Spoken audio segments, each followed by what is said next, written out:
లేదు మరి కనబడతలేదు మీరు జరుగు. అయితే పరిస్థితి ఏంటంటే ఈరోజు మళ్ళీ వాళ్ళు ఇప్పుడు తప్పించుకున్నారంటే ఇంకో 3 ఏళ్ళు మీకు దొరకరు. యాది పెట్టుకొని మీరు అందరూ ఇంటింటికి వస్తారు. ఇంటింటికి వచ్చి ఏం చెప్తారు? మీకు అవ్వ అంటారు, అక్క అంటారు, చెల్లె అంటారు, కోడలు అంటారు, మరదలు అంటారు, వరుసలు కలుపుతారు, వదినే అంటారు, వరుసలు కలుపుతారు, చేతులకు 1000 రూపాయలు నోటు పెడతారు, నాకే ఓటేయి అని చెప్పి దండం పెడతారు. వరుసలు కలుపుతారు. నేను సుట్టపోని కులపోని నువ్వు నాకు కాకపోతే వాళ్ళకి చెప్తావు. కానీ ఒక్కటి యాద పెట్టుకోండి, మీరు వేసే ఓటు కాంగ్రెస్ మోసానికి వేసే ఓటు అవుతుంది. ఒకసారి ఎవరి చేతులు నన్ను మోసపోతే అది మోసం చేసిన తప్పు అవుతుంది. 2 ఏళ్ల కింద మోసం జరిగింది తెలంగాణకు. 6 గ్యారంటీల పేరు మీద, అడ్డమైన 420 హామీల పేరు మీద మోసం చేసినాడు కాంగ్రెస్ వాడు.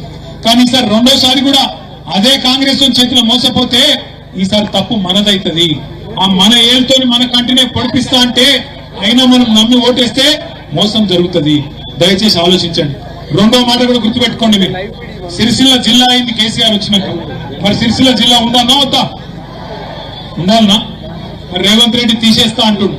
తీసేస్తా అంటే కూడా మీరు కాంగ్రెస్ కి ఓటేస్తారా? మరి ఇప్పుడు మీ జిల్లా తీసేస్తా, మీకు రూపాయి ఇయ్య, మీ ఇంటి ముంగట మోరి కూడా సాఫ్ చేయ, దోమలు వచ్చినా పట్టించుకోను, సిరిసిల్ల మున్సిపాలిటీని పట్టించుకోను, ఏది పట్టించుకోను.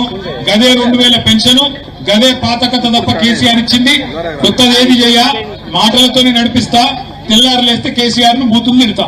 ఇది ఒక్కటే ఆయన నీతి. ఇది తప్ప చేసింది ఏమన్నా ఉందా? ఆలోచన చేయండి. మరి ఇట్లాంటి పరిస్థితుల్లో కాంగ్రెస్ కు ఓటేస్తే ఏమొస్తుంది ఆలోచన చేయండి. మీరు అనుకోవచ్చు, అయ్యో ఆమె 2-3 సార్లు ఓడిపోయింది కదా, ఈసారి ఎత్తే బాగుంటది కదా, 2-3 సార్లు ఓడిపోయిన వాళ్ళకి మరి సరే ఏకపోతే ఎట్లా? మీ ఇష్టం. గట్ల మీరు అనుకోని మళ్ళీ చేయి గుర్తు కుద్దిరు అనుకో, ఏమైతుందంటే సిరిసిల్ల జిల్లా అవుతుంది. వాళ్ళ మోసం మీద మీరు టప్ప కుద్దినట్టు అవుతుంది. అందుకే 23వ వార్డులో కల్లూరి లతా మధు పోటీ. 23వ వార్డు శైలి అవుతుంది. ఇక్కడ ఆమె 2-3 సార్లు ఓడిపోయింది కదా, ఆయన మోసపోయారు అనుకో, మళ్ళీ మీకు మోసం అవుతుంది. ఇస్తారు ఇట్లనే పక్కన ఏం లావడం మోసపోయి, అయ్యో 4 సార్లు ఓడిపోయిందట, ఈసారి చచ్చిపోతాడట, మనం ఓటేయకపోతే ఆయన బతికిలుసుకునేందుకు మనం ఓటేయాలి. మీ బతుకు ఆగమవుతుంది. ఎట్లా? సిరిసిల్ల కేసీఆర్ గారు ఇక్కడ నేతన్నలు బాగుండాలి, ఇక్కడ పద్మశాలీలు బాగుండాలని చెప్పి 3400 కోట్ల ఆర్డర్ బతుకమ్మ చీరలు ఇచ్చిండు. ఇవాళ ఉన్నాయా బతుకమ్మ చీరలు? ఉన్నాయా? మరి బతుకమ్మ చీర మీకు ఇయ్యలే. మన నేతన్నల బతుకు మీద కొట్టిండు, మన నేతన్నల కడుపు మీద కొట్టిండు రేవంత్ రెడ్డి. మరి ఇలా ఇక్కడ ఈమె ఓడిపోతుందట, గామె ఓడిపోయిందట, అయ్యో కుయ్యో అంటే ఆఖరికి మళ్ళా దెబ్బ తలిగేది మనకు. దెబ్బ తలిగేది ఇక్కడ ఉండే నేతన్న కడుపు మీద. ఆలోచించండి, ఆగం కాకండి. ఇక్కడ మనకు కులం ముఖ్యం కాదు, మనకు ముఖ్యం పార్టీ, మనకు ముఖ్యం అభ్యర్థి గుణం, సేవ చేసే గుణం ఉండాలి. కులం ముఖ్యం కాదు. ఇంకొక మాట కూడా దయచేసి మీరు ఆలోచన చేయండి. కేసీఆర్ గారు ఉన్నప్పుడు మనకు బతుకమ్మ చీరలు ఆర్డర్ ఇచ్చి ఆ రోజుకు నెలకు 7-8 వేలు సంపాదించే నేత కార్మికుడికి నెలకు 16,000 20,000 సంపాదించుకునే అవకాశం ఇచ్చిండు. కేసీఆర్ కిట్ ఇచ్చిండు. ఎవరన్నా ఒక ఆడపిల్ల మరి ప్రసూతికి ఉన్నది అంటే ఇంటికాడ మరి కారు ఎక్కించుకొని హాస్పిటల్ తీసుకుపోయి మగపిల్లగాడు ఉడితే 12,000, ఆడపిల్ల ఉడితే 13,000 రూపాయలు ఇచ్చిండు. ఇలా ఉన్నదా? కేసీఆర్ కిట్ లేదు, రంజాన్ కానుక లేదు, బతుకమ్మ చీర లేదు, క్రిస్మస్ కానుక లేదు, 2,500 పెన్షన్ దాటింది లేదు, సిరిసిల్లలో మోరీ సాఫ్ చేసింది లేదు. ఏం చూసి ఓటేయాలి కాంగ్రెస్ పార్టీకి? ఎందుకు వేయాలి? ఒకటి ఫ్రీ బస్సు. ఇక ఫ్రీ బస్సు గురించి ఇప్పుడే నేను చెప్పినా, అందుకే ఆలోచన చేయండి. ఇంకొక మాట కూడా నేను దండం పెట్టి చెప్తా ఉన్నా. ఇలా సిరిసిల్లలో మీరు వేసే ఒక్కొక్క ఓటు నాకు బలం ఇస్తుంది. మళ్ళా కేసీఆర్ గారిని ముఖ్యమంత్రిని చేసే ఓటు అవుతుంది. సిరిసిల్లలో మీరు వేసే ఒక్కొక్క ఓటు ఆశీర్వాదం లాగా కేసీఆర్ గారికి పార్టీకి బలం ఇస్తుంది. అదే మీరు కాంగ్రెస్ కేస్తే మోసంకు మళ్ళొక్కసారి మీరు తప్పగుద్దినట్టు అవుతుంది. బీజేపీకి అయితే మళ్ళొక్కసారి నేను విజ్ఞప్తి చేస్తున్నా, పార్లమెంట్ అప్పుడు చెప్పినా మళ్ళీ చెప్తున్నా. ఇప్పుడు మన హనుమాన్ల గుడి ఉన్నది. ఈ గుడి కాడ మరి అప్పుడప్పుడు కొంతమంది బయట బిచ్చగాళ్ళు కూర్చుంటారు, బిచ్చమాడుకుంటారు. దేవుని పేరు చెప్పి, హనుమాన్ల పేరు చెప్పి బిచ్చమాడుకుంటారు. బీజేపీ వాళ్ళ బతుకు కూడా గంతే. దేవుని పేరు చెప్పాలి, ఓట్లు అడుక్కోవాలి, గంతే తప్ప ఒక్క పని. ఈ పని చేసిండు బీజేపీ కూడా చూపెడతారా నాకు? వాళ్ళు ప్రభుత్వం ఉన్నారు 12 ఏళ్ళకెళ్ళి రూపాయి పని చేసిరా? నిన్న గాయన వాళ్ళు పెద్ద మనిషి వచ్చిండు, గిట్లా తిప్పుతున్నాడు. ఏం గిట్లా తిప్పేది? ఏం తిప్పినావు? సిరిసిల్ల ఏం చేసినావు? ఏమన్నా ఒక రూపాయి పని చేసినావా? ఒక్క బుడ్డ పైసా పని ఏం చేసిరు బీజేపీ వాళ్ళు? ఏమన్నా పని జరిగిందంటే 2014 తర్వాతనే, కేసీఆర్ గారు ముఖ్యమంత్రి అయిన తర్వాతనే, మన జిల్లా కేంద్రమైన తర్వాతనే సిరిసిల్లకు కలెక్టరేట్ వచ్చింది, మెడికల్ కాలేజ్ వచ్చింది, ఇంజనీరింగ్ కాలేజ్ వచ్చింది. సిరిసిల్ల పట్టణం మంచిగా అయింది, మన పిల్లలకు కొంత సౌలత అయింది, మన రోడ్లు కొద్దిగా నయమైంది, మన మోరీలు కొద్దిగా నయమైంది. మొత్తం అయిపోయిందని నేను అంటలేను, ఇంకా కొన్ని వాడకట్ల సమస్యలు ఉన్నాయి. అవి కూడా పరిష్కారం కావాలంటే నాకు బలం ఇవ్వండి, తప్పకుండా మా అభ్యర్థులను గెలిపియండి.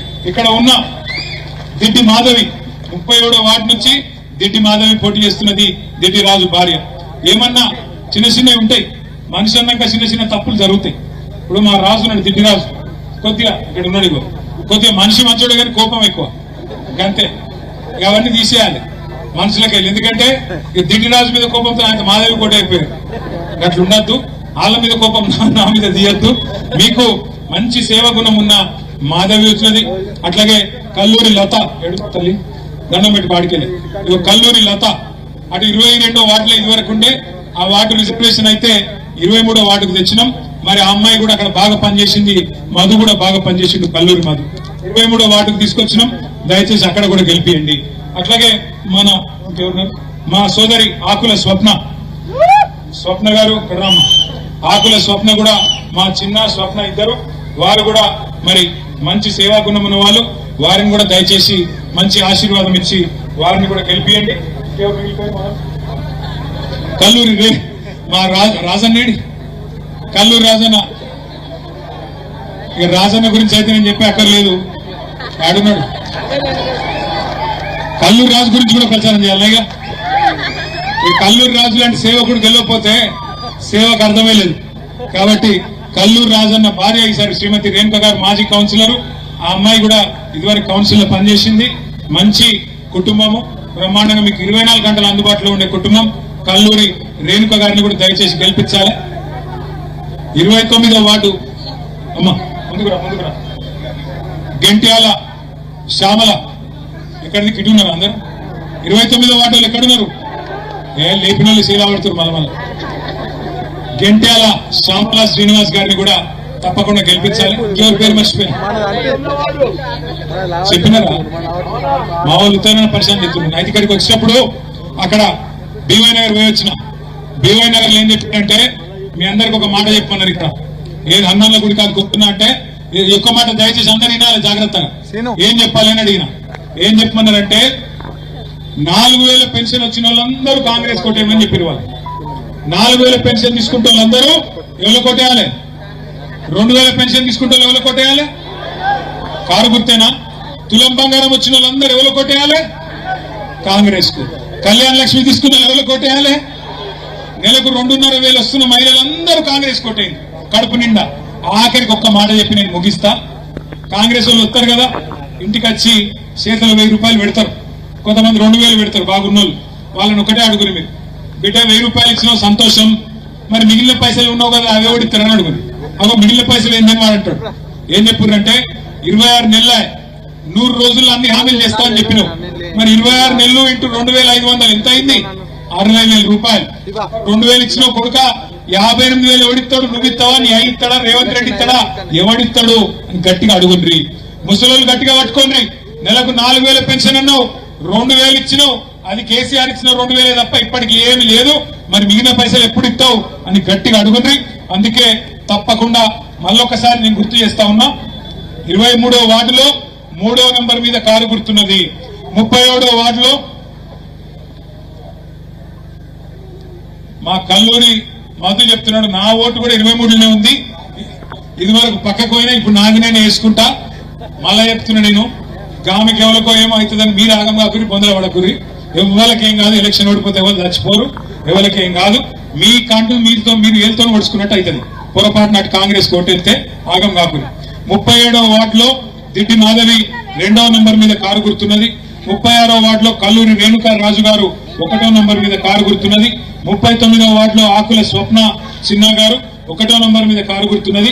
29వ వార్డులో గెంట్యాల శ్యామల శ్రీనివాస్ గారు 1వ నంబర్ మీద కారు గుర్తున్నది. కాబట్టి అందరూ కూడా దయచేసి వేరే దిక్కు చూస్తే కళ్ళు పోతాయట, నాకు తెలియదు. వేరే గుర్తును చూస్తే కారును చూడుని, వేరే దిక్కు చూడకుర్రి.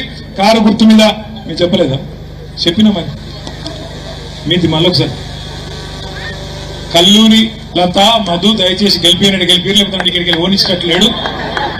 23వ వార్డు 3వ నెంబరు వాడు బాగా ఆగమనాడు మా తమ్ముడు సేవ చేసేందుకు జాగ్రత్తగా అరుచుకొని చూసుకొని జై తెలంగాణ కారు గుర్తుకే అక్కడ కూర్చున్నాం ఏదో రేవంత్ రెడ్డి మనిషినట్టు కారు గుర్తుకే జై తెలంగాణ కేసీఆర్ గారి నాయకత్వం